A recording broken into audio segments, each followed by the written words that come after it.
Hey everybody, I'm Jake. This is Fast Lane Classic Cars in St. Charles, Missouri, 15 minutes outside St. Louis to the west. And today we have a beautiful 1963 Studebaker Champ pickup. This thing is powered by a 170 cubic inch inline 6-cylinder engine. It has a 3-speed manual transmission behind it. It is finished in a light blue exterior with the large rear sliding glass. Yes, this has the sliding glass in it, which is pretty cool. 15-inch wheels with the radial tires to get a little bit better ride. Two-tone blue and gray cloth interior with vinyl trim. And apparently this is the truck that introduced the sliding rear window in the back, which is pretty cool. As you can see, the interior is in really nice condition. No tears or anything on the seat. You got the vinyl and the cloth two-tone. Nice steering wheel here. Pretty minimal gauges. You don't need a lot in this old Studebaker Champ. There's your 3-speed on the floor. None of that 3 on the tree action. You have a floor shifter, which is cool. You got Studebaker over there on the dash. Champ here in the middle. Dash pad is actually in really nice condition. Looks like black vinyl. Very cool. Headliner, white vinyl, also in really nice condition.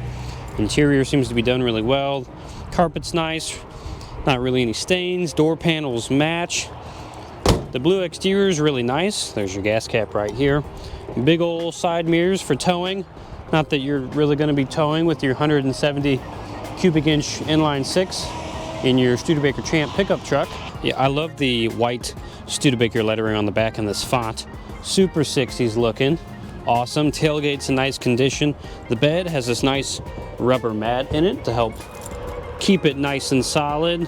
Blue paint all the way around the bed. It's got a couple little dings and dents on the inner fenders, but what do you expect? It's an old truck. It's made to haul stuff, so you can haul stuff with it.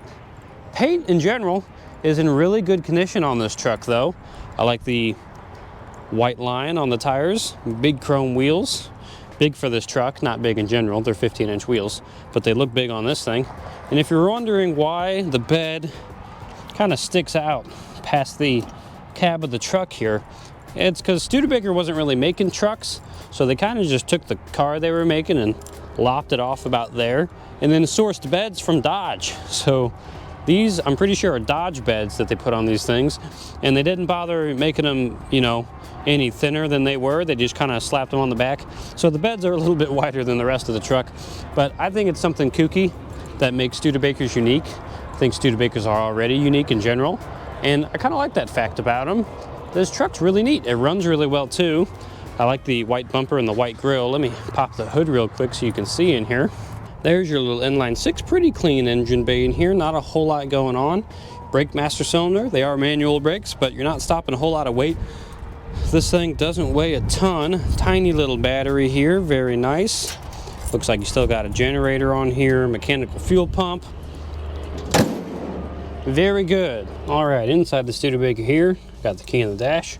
Gonna give it a quick crank. Fires right up.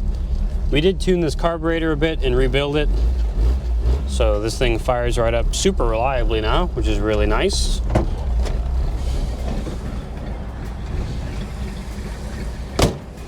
Idles right away.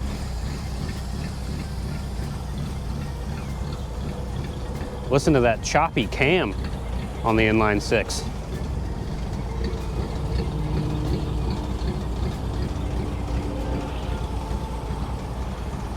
Pretty quiet, but it's in no way a performance truck, so why would it be loud? I still like this thing a lot though. And for 15 grand, what we have it listed for right now, this is a clean little truck and it runs good. I'll make sure to close that hood the rest of the way before I leave. I like this thing a lot. And this blue color is awesome, especially in the sun, shimmering like that. Really pretty. All right, there we go. Hood's closed. Doors open nice. No RPM gauge. You can still hear it. Pretty good. You got coolant temp and you got fuel as far as gauges go. Speedo, obviously, but amperage and oil pressure is just a light, and those lights are off, so we must be charging and we must have good oil pressure. Let me flip the lights on real quick, see about those. We do got headlights, and we got left blinkerage on the front. We got taillights And we do have left blinkerage on the back. A little hard to see out here in the sunlight, but I can see that it's going. Yep, right blinkerage on the front and right blinkerage on the back. Very nice. Not a bad rig at all.